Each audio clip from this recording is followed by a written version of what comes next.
Welcome to a live version from the castle of Cloud Talk Live.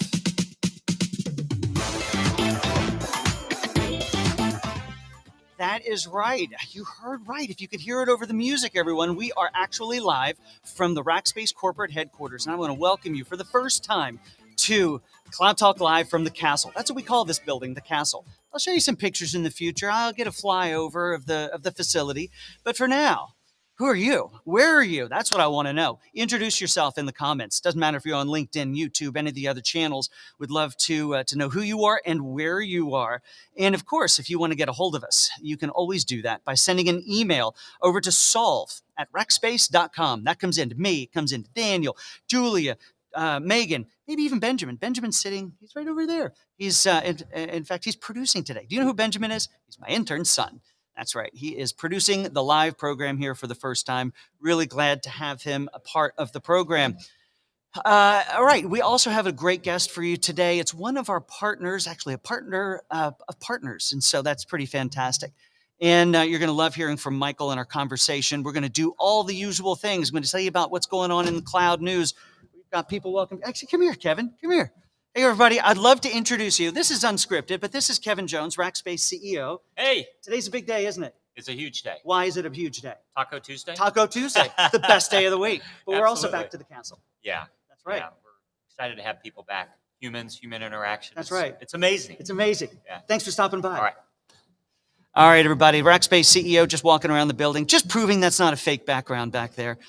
So let's get on with the program, shall we? Moving on. So a reminder that everything that we do here, you can find over at rackspace.com/solve. Nothing being sold there except giving you great information. The podcast is there. We've got one with Josh Pruitt and I there. I'd love for you to go check that out.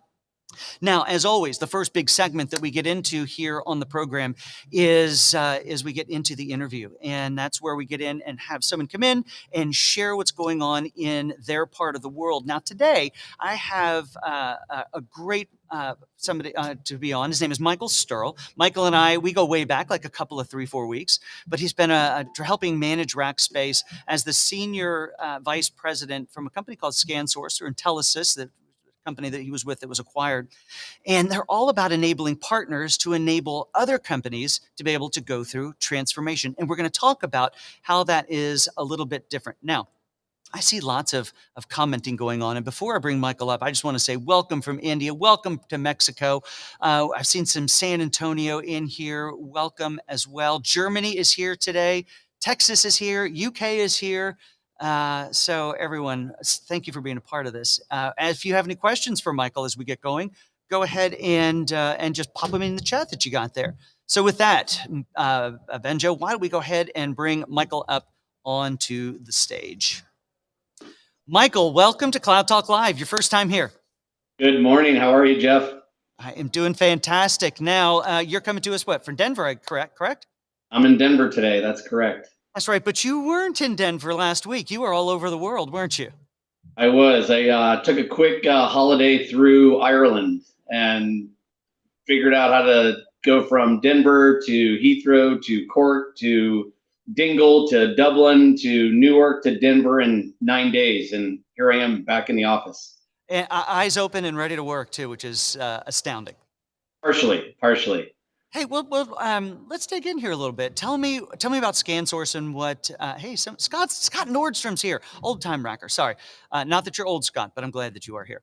Hope things are well out on the lake. But Michael, tell me a little bit about ScanSource and what you guys do. Yeah, definitely. As most know, ScanSource historically has been in hardware distribution, specialty products in really the technology sector. A few years ago, acquired then what was called a master agent called Intelisys, now technology solutions distributor. But what we've done is shifted that mindset as a go-to-market strategy around hybrid distribution. How do you think about cloud? How do you think about services around it? And how do you ultimately think about hardware, which is the endpoint that all of us are using? And so we're powering, the partners, MSPs, IT VARs, traditional telecom agents worldwide when it comes to those three buckets. Right. And I find it really interesting because we were chatting a little bit beforehand. And by the way, isn't this amazing? All the different locations people who come in to watch the program. We've got India, Brazil, Ho Chi Minh City, and Vietnam. That's just amazing. Um, Pretty neat, so yeah. welcome everyone. So on the program, oftentimes we have either technologists who are on talking about how they're doing work with either their company or their customers to do stuff. CTOs have been on, CEOs have been on.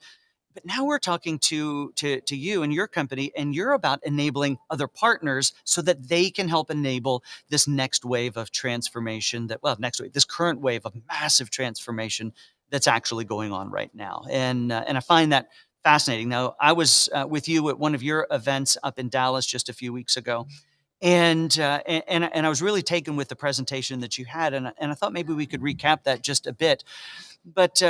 But I think to put it into context, it might help if we rewind the clock a little bit. What did your industry tend to work in? Who were these sellers? What were these sellers selling back in the 90s and early 2000s?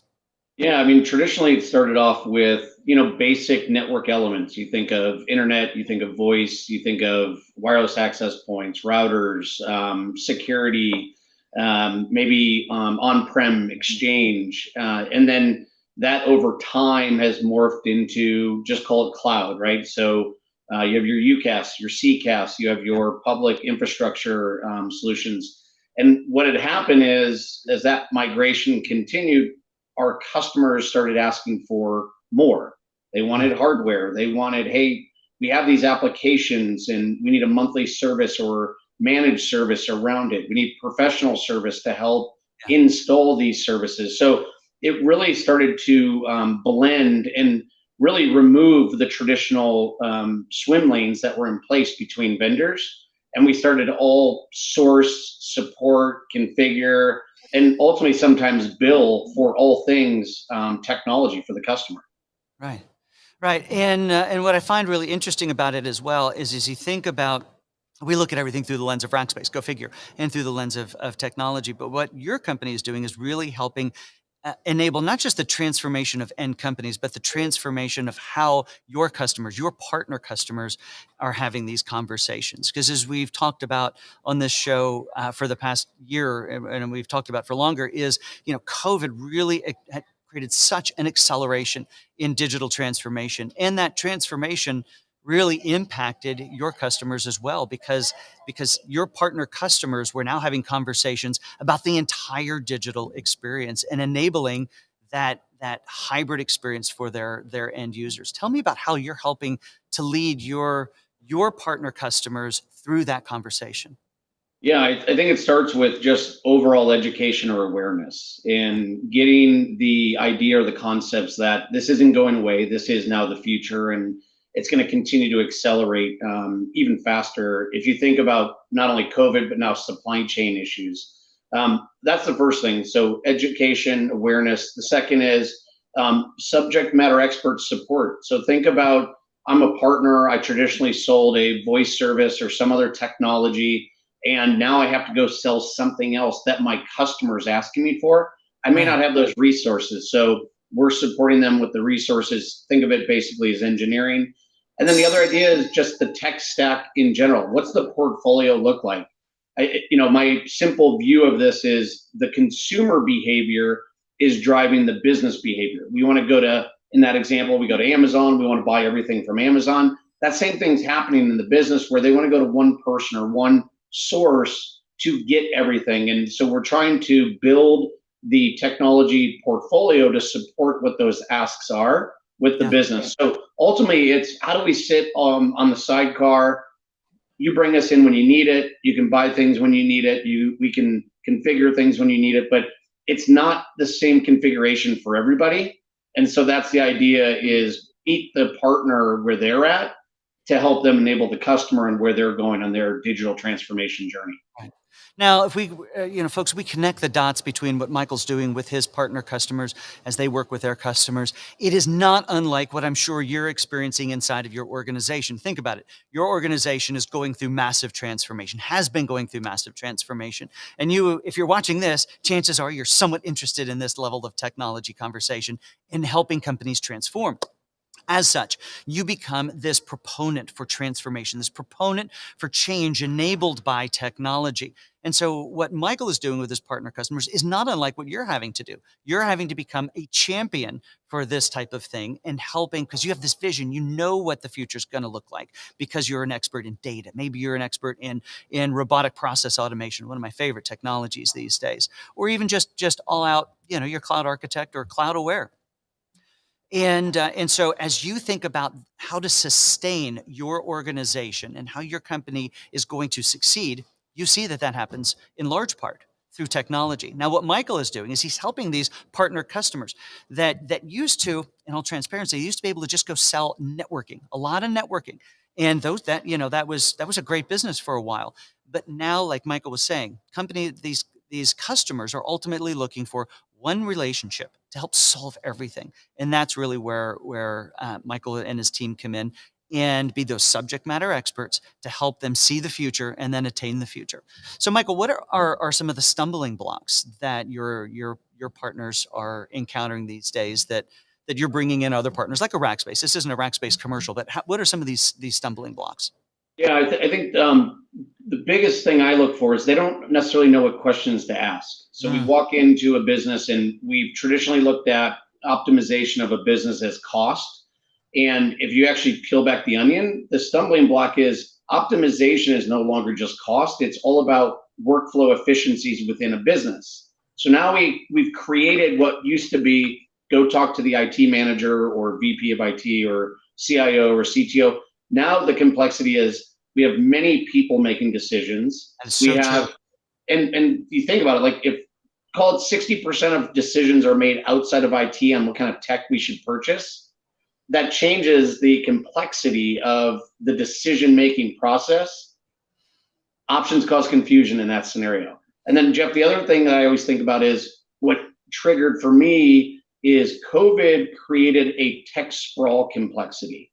Absolutely. We went from location-based acquisition of technology to now people-based. And so we started just buying technology in a more of a silo, which then created this sprawl of tech that we're using within the business that didn't necessarily align to the future state or the strategy around where that business needs the technology to go.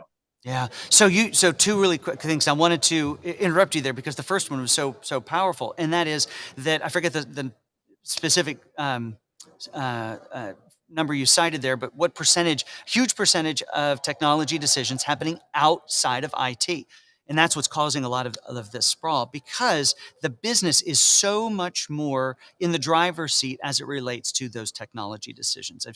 And we do this research here at Rackspace. You guys want to download it for free, go over to rackspace.com/solve, look at our latest research. And that research talks about who buyers are and how much is being consumed in a cloud-based function. I mean, think about SaaS-based offerings. Think about, moving out into a hyperscale cloud provider, Amazon, AWS, or Amazon, Azure, Google. And those decisions at a swipe of a credit card are happening at that level. And so that complexity is challenging, not just to somebody trying to sell in and help transform, but that challenge is huge for inside of organizations. Who's the boss of this tech? How do you figure that piece out? Folks, I'd love for you to comment, is that a challenge that you're seeing in your organizations? Put it in the comments. I'd love to hear about that. By the way, I do need to call out Brooks Quinlan. He's a previous Racker now. Once a Racker, always a Racker though, but he helped me build this whole setup. So Brooks, thanks so much for that. So how are you coaching, Michael, how are you coaching your partners through having deeper conversations, not just with an IT-based buyer, but with a business-based buyer? I always take the approach of similar to when you go to the doctor, you get an MRI. The MRI then gives you all the inventory of what's happening with your health. Yeah. Once we have the MRI, it then drives the behavior of what specialty doctor do I need to go see or talk to? And that same thing applies in our industry, where if we take the process and we go into our customer, instead of saying, I'm going to solve for this specific widget, and we pause a minute and we say, let's look at the overall inventory across the ecosystem. Then we look at that together with all those different stakeholders. Yeah. Now you're looking at inventory to then drive the behavior. So it's inform, which is give me all the information. And then what does optimization look like for the business? So I'm coaching most partners to say, what's the optimization process for the business? Mm-hmm. Is it financial? Is it technology? Is it how do we reduce SG&A in general? And so those couple questions and steps will then allow a lot of the really the ask is what I would frame it as to bubble to the surface and say, oh, now we can work towards a solution that solves the overall problem for that customer. So it's that Right. basic in that scenario. Everybody wants to get in normally and just start tweaking and implementing one piece of the tech puzzle, Mm-hmm. or the other side of that, Jeff, and you guys see this probably every day. They go into the customer and they have AWS or GCP or Azure, and then they walk away because they don't think they can do anything. Well, the reality is that's an inventory collective. How are they using it? And then what should they be doing to quote unquote optimize? So that same dialogue happens every day. Right. And it's interesting. And it's a huge change because, before, let's say they're going in to sell some hardware. By the way, I do want to call out because Brian makes an excellent point, and he says that the CTO generally just controls about 50% of a budget. And when you think about a multi-million dollar budget for tech inside of an organization, if not billion in some cases, depending on the size of the organization, that's a lot of it's a lot of cheddar left. You got to chase around and figure out who owns those different businesses. But to your previous point, when if somebody was just going in to sell some hardware, let's say we're going to go sell some Dell servers or some Cisco routers, and you go in, hey, you already have that stuff. Well, I guess there's no sell there today. Well, if they're already in cloud, that means there's opportunity after opportunity. Like you said, maybe it's optimizing from a FinOps perspective, getting that cost under control. Maybe it's looking at how that organization is actually utilizing the tech. Did they just lift and shift to get into there, or did they have they truly transformed? Because once they're into that environment, you're now in an environment that is constantly, and we'll talk about this shortly because I'm going to bring up the latest from AWS, Azure, and Google, that is constantly evolving under their feet. How are they making use of that? It's opportunity after opportunity for a seller going in with services, or it's opportunity if you're in that organization to look for ways to make your organization better. Yeah, no, I agree. And Jeff, one thing I always think through is kind of keeping the health, view is we take supplements. Most of us take supplements every day to like maintain. I forgot to take mine. My wife sent them with me. I came to work early. I'll do that later. Perfect. And it's that same idea. Like we take the supplements, we go to the gym, we work out, and then over time you customize the workout. And I think that's the biggest takeaway for, at least for me, when it comes to IT, to Brian's point and what CTOs or CIOs have to manage. You can't make the shift all at once. And to the partner community on how to enable customers to make the shift, it is a stair step approach, and you have to get your arms around it before you just go in and start making those changes, front and center. That's right. That's right. Well, Michael, I really want to thank you for being a part of the program today. Again, you agreed to this while you're on vacation. You were like, heck yeah, let's do this thing. So thanks so much for that. And if people want to get a hold of you, find you on LinkedIn, I guess, or Yeah, yeah, LinkedIn's pretty good, and we can always share that URL if needed. that's right. So Michael Sterl, you just go search for him, the one and the only. Well, Michael, thank you so much for being a part of the program. The first live from the castle of there'll be many. Maybe one of these days we'll get you down here and we can do this together, standing here. Once it cools down, I'm all in. That's fantastic. You can get on the slide. It'll be great. Uh-oh. Um, computer froze up. There we go. I'm back. All right. Well, with that, Michael, I'm going to let you go. They'll take you backstage, and we're going to move on to our next section. So thanks again for, of course, being a partner, but for being a part of the program here today. All right, everyone. Isn't that fun? Let's get the next piece back up. All right.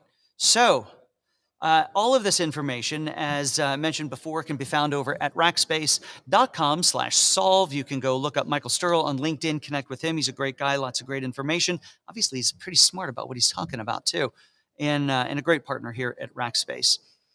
Sweet. All right. Well, that gets us through our cloud discussion, which means now we're off to This Week in Cloud, that fun part of the program where I get to share with you what's going on inside of the cloud, how the cloud is making news, and why it is important to you. All right, and our first article that's up, well, it has to do with my favorite topic. If we're not talking about RPA, we're going to be talking about software observability. And there's an article over in TechCrunch about why cloud native observability is key to delivering first world-class digital experiences. And what isn't a digital experience these days? So, you've seen us, we've had App Dynamics on here, they're a sponsor, but really it's that whole full stack observability that this article goes on to talk about and why it's important. Individual monitors, granted, they are good. We need to know what's happening at the web server layer. We need to know what's going on at the database layer. We need to know what's going on in the networking side. But what full stack observability does is it takes all of that and ties it all together so you have that single top-down view and connects it to key performance indicators of your organization. How are sales going? How's my employee experience going about logging in? Whatever it might be. But full stack observability, great to see it showing up in the wild in the news. Now, this other article that I chose because it deals with return to work. And that's exactly what's happening here at Rackspace. Now, if you followed us for a little while, you know that like all of us through COVID, Rackers went home, in the mat. Hey, Larry, come on over here for a minute. So hang on. Okay. This is a fun day. So everyone, there are a lot of brains that make things work around Rackspace, but I want to bring a good friend of mine on. He didn't know I was going to do this. He went walking by. Yeah. What? There we are. The voice of Rackspace. So Larry Meyer, everyone. So we got the world. Say hi, world. Hi, world. So if you've seen any graphics, you've seen any videos, you've seen any cool stuff come out of Rackspace, it's Larry and his team that pull that stuff off. So. Well, are you? We work together on these sorts of things. When I do these things and I feel like I'm tall, but then I come and stand next to you. I lose it all. Okay, thanks for letting me pull you on. All right. Welcome to the new desk. This is awesome. I know. All right, back to the article. Sorry, ADD is working well today. All right, so Rackspace Air, like everybody else, went home. And so we even made the statements that, we are a work from anywhere, work from anytime sort of an organization. We are starting to bring back that in-person experience. So if we have Rackers who are close to an office, they're now encouraged to come in a couple of days a week, leaders an extra day or so, but really to build that camaraderie. Now it's a balance, right? So we're into this hybrid zone. Workers that we hired over time that were remote don't have to move. They still be the remote geniuses that they are. We still hire for remote, which is amazing. But we're utilizing these spaces for more collaboration and such. And here at Rackspace in the Castle, I'll give you a tour sometime. That'd be fun. We're bringing some folks back. So we built this production desk that I can now move all around Rackspace and do this event from. So this article talks about how some workers are recreating home environments inside of the office. And that's some of the stuff that I even found here at Rackspace. So a lot of the spaces have been retooled to not be these individual, little work cubicles, but to become these spaces where you can collaborate, where you can work together. And so this is an article over on Yahoo News from USA Today, actually, is the source. I found it on Yahoo News because, why not Yahoo? So I see some people commenting. I'm going to go look there real quick. Oh, Scott, yes, the castle's great. Come back for a visit. I'll buy you a coffee. That's right. Larry's here. Anybody else? All right, cool. Anybody else? Are your companies starting to encourage a little more collaboration in an office? I'd be curious to know. In that research I cited before, we talked about just companies, if they're going to, what in the next 5 years does your company envision having a data center? And 56% said we envision a time where we won't have a data center because they're moving to the cloud. And I wonder, what does that look like in the context of an office? In the next 5 years, do you think your office will just close up, or you'll all go back, or something in between? If you have a thought about that, put it in the comments. I'd be curious to hear. All right. So that's the news. And with that, then that takes us over to what's going on from the cloud providers. I do believe, yes, it is. So we start with our friends at AWS. And so AWS has a firewall manager now supports VPC, virtual private connection, security groups, distribution within common security policies, which is fantastic, which means you can now do this work as part of larger policies. And policies are good because it allows you to manage your, in this case, your security implementation through the use of defined policies as opposed to individual rules. Make a rule set, apply it to a common group, make that a policy, let the policy work. And policies can be managed through your governance team, which is where they should be managed. Now, over from our friends at Microsoft and Azure, we now public preview came out for Azure IoT Central REST API is now live. It's actually in preview, of course. So this is really important because now not only can we go in and utilize the Azure IoT Central through the interface, like we've done for a good long time. But we can now do that through a REST API, which means you can now control that through your own control software. Maybe you've got some software that's helping enable all of the IoT stuff. Well, now you can do that and manage your IoT Central remotely, which is great. All right. So that is from Azure, and then our friends over at the Google. Let's see what's new from Google. Oh, there are big updates in Cloud. Bigtable is now available. I call this one out because we're in Texas, and it's available in South One, which is their new data center we talked about 3 or 4 weeks ago, just outside of Dallas, Texas. So South One. So Bigtable is now available there, as well as Europe Southwest One, which is in Madrid.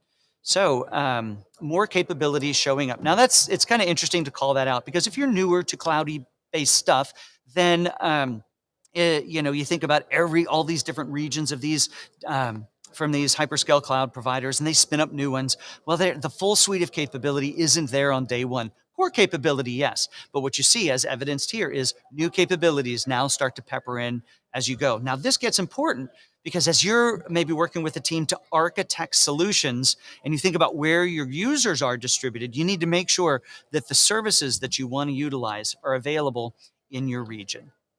All right. So as you know, and I've mentioned before, we actually don't sell to you all the time here, except for one area. And that, of course, is the job of the day. I could wheel this sucker around and show you some empty cubicles with your name on it.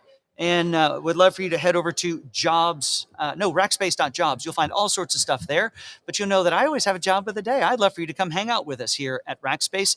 And the one I have for you today is an account principal. Now, account principals are part of our professional services team for Oracle, EBS, and SAP. Rackspace is huge in the Oracle space, helping not only in the EBS suite, but also with OCI. My good friend Patrick Jenkins is helping us do a lot of that stuff over at Oracle. Great guy. I had an amazing meal with him last night. But account principals, of course, they're the cornerstone of delivery success. You own that relationship with the customer for Rackspace. It's really, you are empowered to do whatever you need to do. And as for Oracle and EBS, you're there representing those capabilities. So if you are an Oracle smart person, an SAP smart person, then head over to Rackspace.jobs and you will find that job listed about midway down the screen, I think. And it is a remote, speaking of remote available. So if you are working out of, let's say upstate New York, maybe South Florida, maybe out in California, and you don't want to go to a Rackspace office, you don't need to. If you're in San Antonio, and you want to come work with this guy in this place, or maybe with Benjamin, he's over there. And then if you're in San Antonio or Texas, then come hang out with us here. So go check that out, everybody. As always, you can find everything that you want to know about our thought leadership program by heading over to rackspace.com/solve. The last reminder for that, of course, nothing being sold to you there. It's all for free. Now, I'd be remiss if I didn't go back to our conversation about full stack observability and talk about our friends at App Dynamics. They are, in my opinion, the leaders as it relates to full stack observability. So go check them out. They are a pretty sharp group of people. If you're interested in learning more, go back a week or two. It was on a Thursday. I had their CTO and one of their smart people on going through some examples of connecting that. So go check that out. And maybe you'll find something there that interests you or could be a benefit to your organization.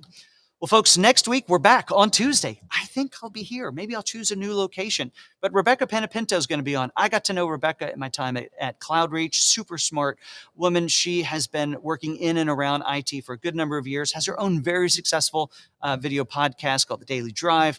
But she's going to be a guest on the program. We've been trying to get her for a number of months, actually, at this point, and the schedules are finally going to align for it. Well, you know what? That's the end. So thank you so much for being a part of the program today. We're back on Tuesday, next Tuesday, and I hope you'll be a part of the next Cloud Talk Live.